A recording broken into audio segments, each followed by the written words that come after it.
menjelaskan apa yang tadi maghrib itu menjelaskan tentang peristiwa-peristiwa pada hari Jumat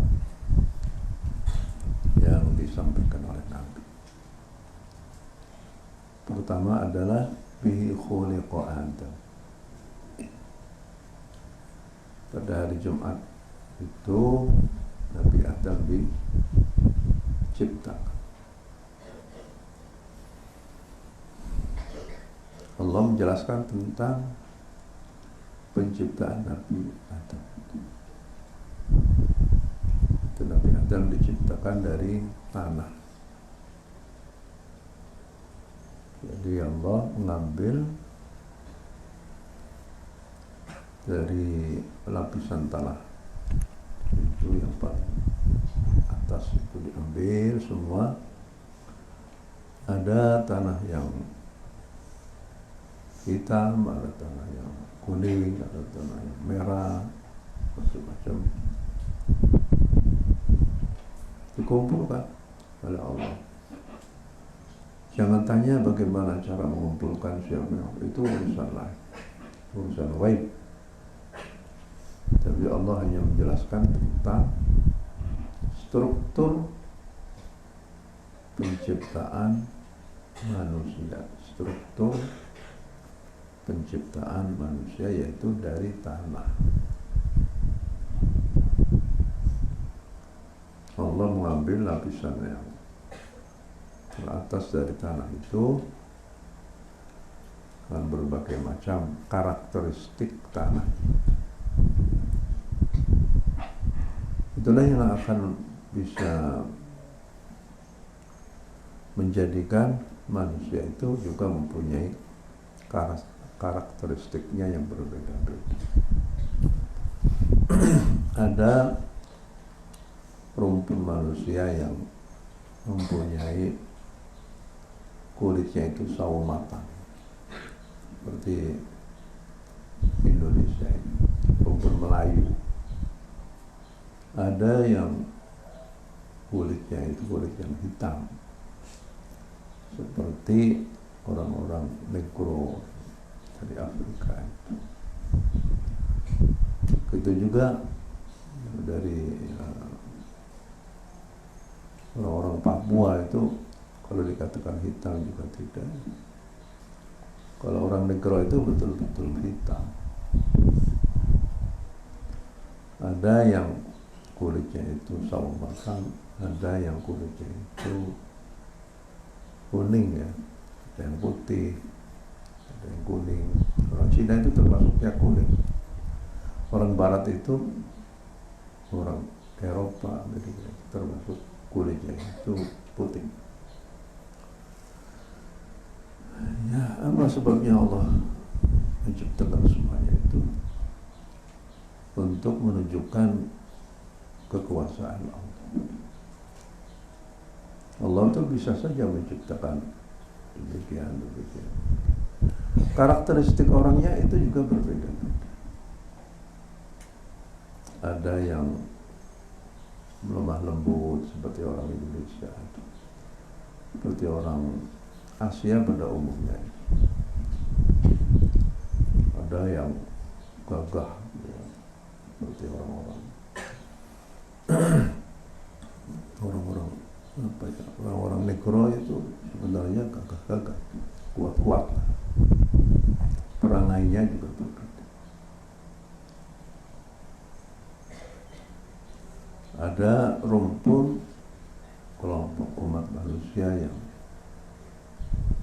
pinter-pinter. Ada yang malas-malas, ada yang macam-macam.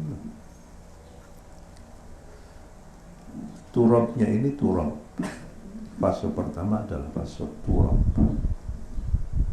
Inna mathala Isa indallah kamathali Adam khalaqahu min turabin thumma qala lahu kun fayakun. Dan turab ini akhirnya dicampur dengan air, karena air itu adalah sumber kehidupan.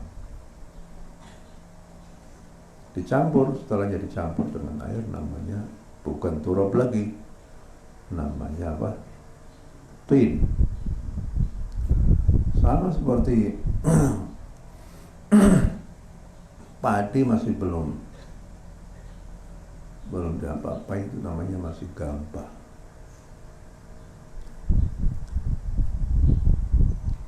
Gambah tadinya padi. Nah setelahnya dipanen namanya gambah. Biasanya sudah dipreteli dari. Kalau sudah dikuliti itu namanya apa? Namanya beras. Dan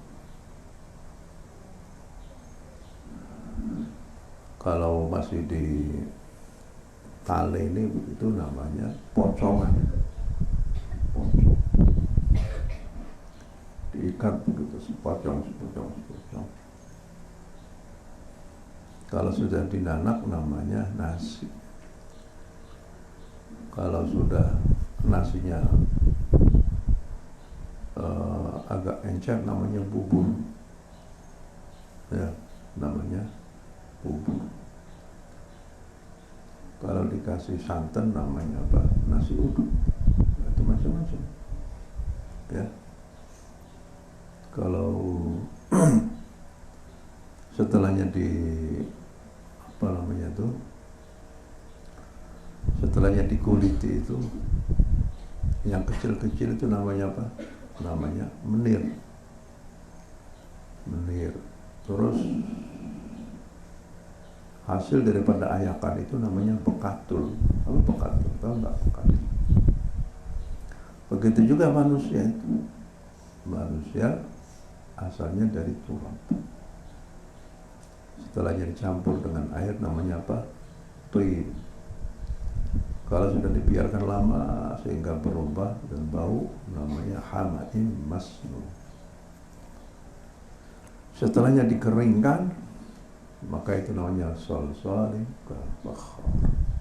Itu Allah menceritakan tentang kejadian manusia sebelum menjelma menjadi manusia yang hidup. Manusia yang terakhir itu adalah roh. Fanafakhtu fihi ruhi wa qa'u lahu sajidin. Roh ini ibaratnya itu adalah satu mesin pada manusia yang diciptakan oleh Allah, yang terdiri dari sesuatu yang sangat lembut sekali, yang dengan roh itu semua bagian daripada bagan-bagan itu akhirnya menjadi hidup. Terdiri dari apa roh? Itu urusan Allah. Tapi yang penting itu sangat hebat sekali. Dengan roh itu orang akhirnya bisa hidup. Burung kalau ada rohnya juga akhirnya menjadi bisa terbang dan lain sebagainya. Kalau tidak ada roh nggak ada artinya apa. Buktinya orang kalau sudah mati ya sudah begitu mati. Menjadi bangkai orang kalau apa namanya itu, kalau hewan-hewan akhirnya menjadi bangkai, nggak ada artinya apa-apa manusia. Nah, terus menjelma menjadi manusia. Jadi penciptaan Adam itu adalah merupakan anugerah dari Allah Subhanahu wa taala yang telah menciptakan satu jenis makhluk yang sangat berbeda dengan makhluk-makhluk yang lainnya. Hewan-hewan itu ya makhluk juga, hayawan. Manusia itu juga hewan juga. Berarti hewan yang bisa berpikir, hewan yang bisa berbicara, hewan yang bisa tertawa terbahak-bahak. Ya. Sudah ya. Jadi kita ini harus bersyukur kepada Allah. Pada hari Jumat itu juga Allah menerima taubat. Ini juga merupakan anugerah. Jadi pertama kali dalam sejarah manusia itu punya salah kepada Allah.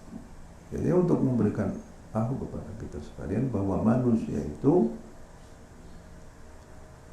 adalah makhluk yang bisa memilih jalan kehidupannya itu.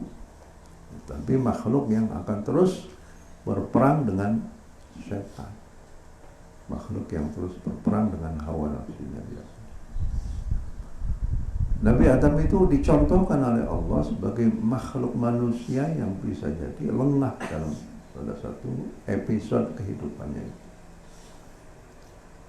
Nah, Nabi Adam itu kan sudah diangkat oleh Allah sebagai khalifah fil ardh. Tapi juga Nabi Adam itu juga manusia, pada satu saat bisa juga lengah. Lengah, tidak punya semangat yang tinggi menggebu-gebu di dalam melawan nafsu, melawan godaan syaitan. Ini Nabi Adam itu bukan malaikat ya. Kalau malaikat itu pasti taat kepada Allah, tidak pernah bermaksiat kepada Allah. Itu Allah ingin memperlihatkan. Jadi itu hikmah dibalik Nabi Adam itu memakan buah larangan. Artinya bahwa manusia itu makhluk yang lemah. Pada satu saat juga ada titik lemahnya itu. Salah satu titik lemah dari manusia itu adalah keinginan untuk terus hidup dalam surga. Ini tetap hidup terus menerus dalam keenakan. Ya kalau seandainya Nabi Adam terus menerus di surga, nanti buminya siapa yang menunggu? Kalau Nabi Adam itu terus menerus di dalam surga itu, maka kita tidak tahu sifat sebenarnya dari manusia itu. Jadi nggak ada sandiwara kehidupan. Allah itu ingin membiarkan manusia itu dalam kehidupannya selaku manusia saja, sebagai hewan, bukan sebagai malaikat. Oleh karena itu ada saja caranya Allah itu menurunkan Nabi Adam dari surga menuju ke dunia. Jadi Nabi Adam ya karena itu sudah ditakdirkan oleh Allah seperti itu, artinya memakan buah larangan. Allah juga ingin agar supaya bumi yang telah diciptakan oleh Allah itu akhirnya bisa dihuni oleh manusia. Bayangkan kalau seandainya Nabi Adam tidak bersalah begitu, maka bumi ini akhirnya menjadi ya kosong begitu saja. Buat siapa nanti bumi itu? Yang bisa memakmurkan bumi, yang bisa memanfaatkan bumi, yang bisa mendapatkan kemaslahatan dari bumi itu manusia. Masa macan watabar macan yang nggak bisa membangun, macan nggak bisa berpikir, ataupun hewan-hewan lainnya juga. Malaikat nggak makan, nggak apa, malaikat terus bertasbih kepada Allah. Jadi semuanya itu adalah hikmahnya semua. Nabi Adam diterima taubatnya pada hari Jumat juga untuk diperlihatkan kepada manusia bahwa di sana ada pelanggaran, di sana ada penyesalan, di sana ada penerimaan taubat. Yaitu pelajaran pertama yang diperoleh oleh umat manusia, yaitu manusia pertama Nabi Adam. Itu akhirnya terkena penalti dari Allah Subhanahu wa taala. Jadi tidak perlu didemo Nabi Adam, tidak perlu didongkong. Malah justru Nabi Adam itu akhirnya bisa diturunkan ke dunia dalam rangka untuk memakmurkan dunia. Kita itu harus berterima kasih kepada Nabi Adam. Untung Nabi Adam itu diturunkan ke dunia. Dengan demikian kita bisa merasakan hidup di dunia itu.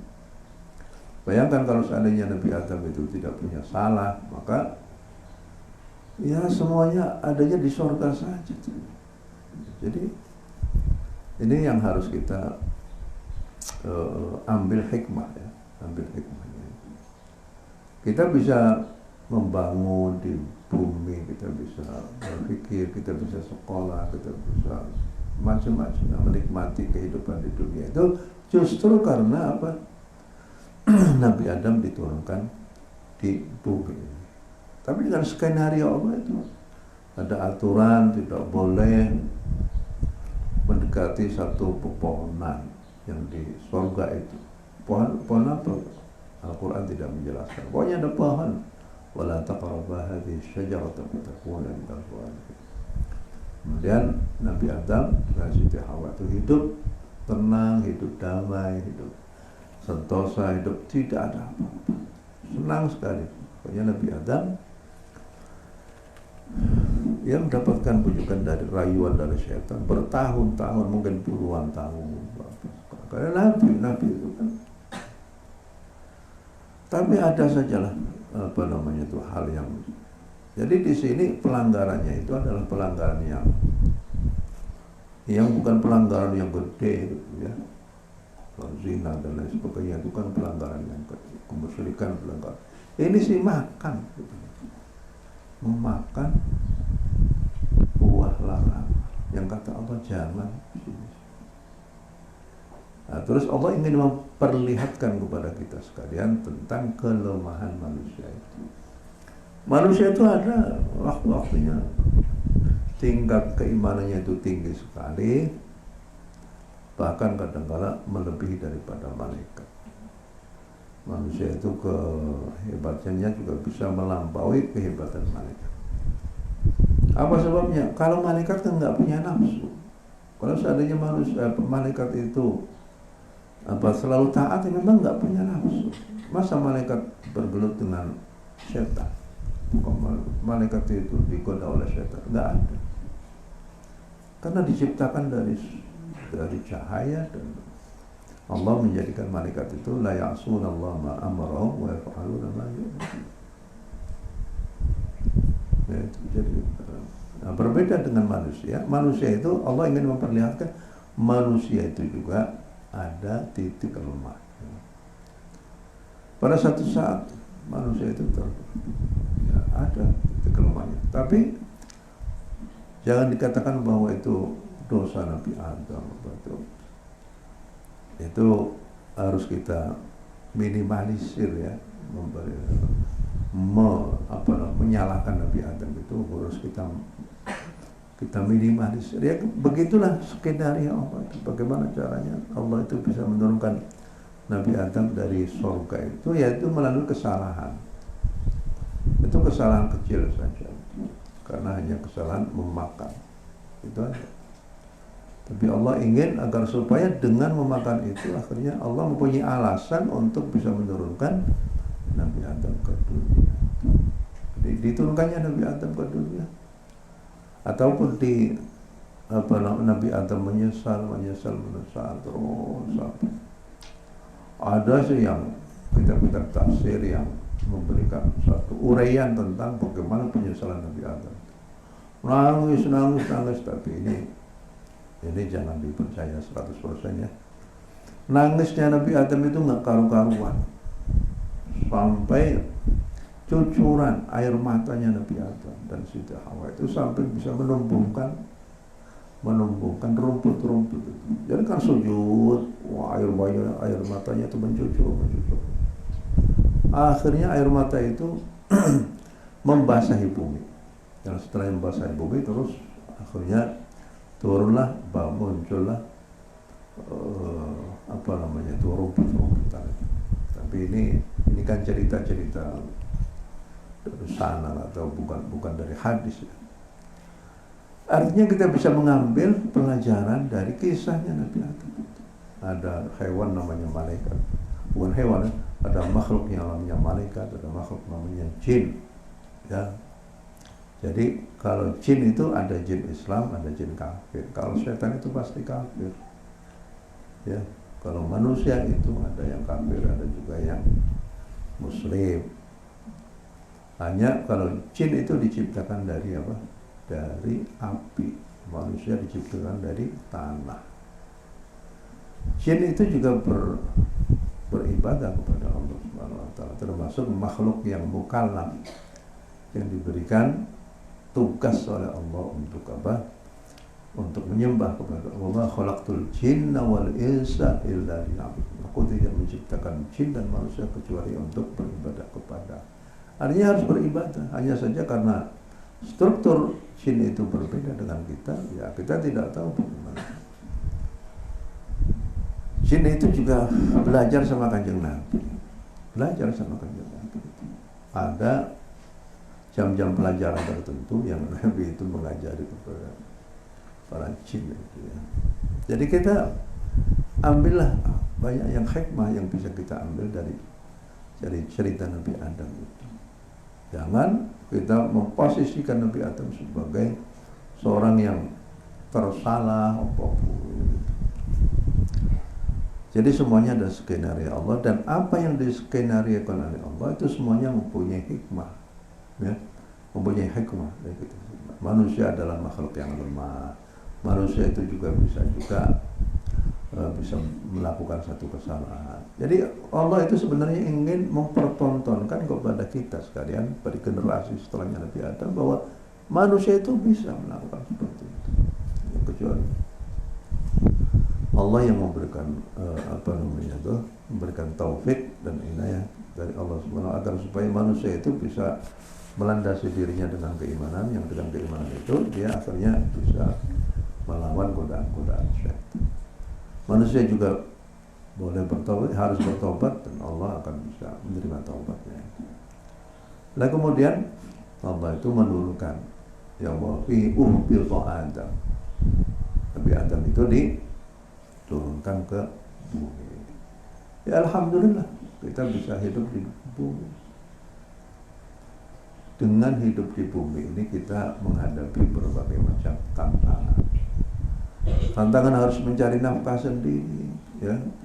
Kita ini juga semuanya itu para santri kalau sudah pulang berkeluarga ya harus mencari nafkah. Inilah ujian, ya ujian, semuanya itu ujian, mencari nafkah ujian, ya beribadah itu juga ujian. Kita ditimpa oleh sakit itu juga ujian. Itu justru ujiannya lebih banyak lagi. Kalau Nabi Adam kan ujiannya tidak boleh memakan buah larangan. Kalau kita ujiannya banyak sangat. Ujian karena kekurangan harta, ujian karena matinya keluarga, ujian karena macam-macam. Kekayaan itu juga nanti ada naik, ada turun, naik, ada turun.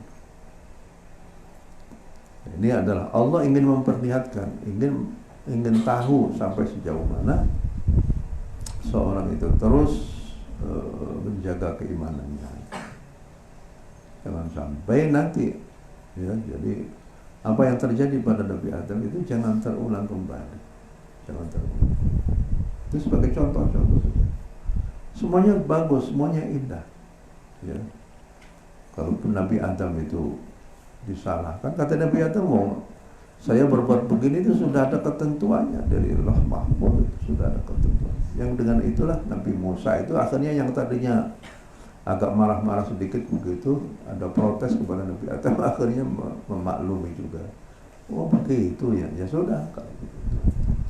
Tapi Nabi Adam nanti pada hari kiamat itu juga pada waktu diminta syafaatnya oleh para makhluk, mereka berbondong-bondong, ya, ribuan, jutaan manusia itu pada waktu di alam mahsyar, mereka berada pada satu keadaan yang sangat-sangat mencemaskan.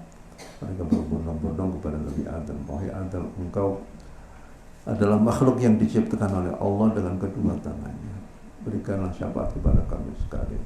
Nabi Adam akhirnya mengatakan, kami ini justru kamu itu berbuat dosa di bumi itu karena perbuatan aku sendiri, maka aku tidak bisa memberikan syafaat kepada kamu sekalian. Aku hanya selalu memikirkanlah manusia itu hidup di dunia dalam keadaan susah, kemudian mereka itu kalah tarung dengan itu karena aku, karena aku. Oleh karena itu aku sedang pusing ini memikirkan diri aku sendiri. Ya sudah, sana saja kamu itu minta sama Nabi Nuh. Nabi Nuh juga begitu. Saya itu dakwah selama 950 tahun ya, tapi yang ikut kepada aku adalah cuma 80 orang saja. Itu sedikit sekali. 950 tahun berdakwah, tapi hanya yang iman itu cuma sedikit sekali, itu sekitar 80. Sudah kamu datang saja kepada Nabi Ibrahim. Nabi Ibrahim juga tidak bisa. Kemudian datanglah kepada Nabi Musa. Nabi Musa begitu boro-boro saya itu ngasih itu. Saya punya kaum Bani Israel juga nggak ada yang nurut tuh, dari dulu juga itu nggak bisa. Sudah datang saja kepada Nabi Isa. Nabi Isa juga demikian, terakhir kepada kajian Nabi Muhammad SAW. Akhirnya Nabi Muhammad mengatakan, analah, akulah yang berhak untuk memberikan syafaat kepada kamu sekalian. Siapa yang mendapatkan syafaat dari kajian Nabi? Orang yang cinta kepada kajian Nabi, orang yang selalu salawat dan salam kepada kajian Nabi. Alhamdulillah, anak-anak santri DKI tiap malam Jumat itu salawatan sampai semangat betul, ya, sampai serak-serak, semua lagu-lagunya muncul semua. Ada lagu ini, lagu ini, ya. Yang pernah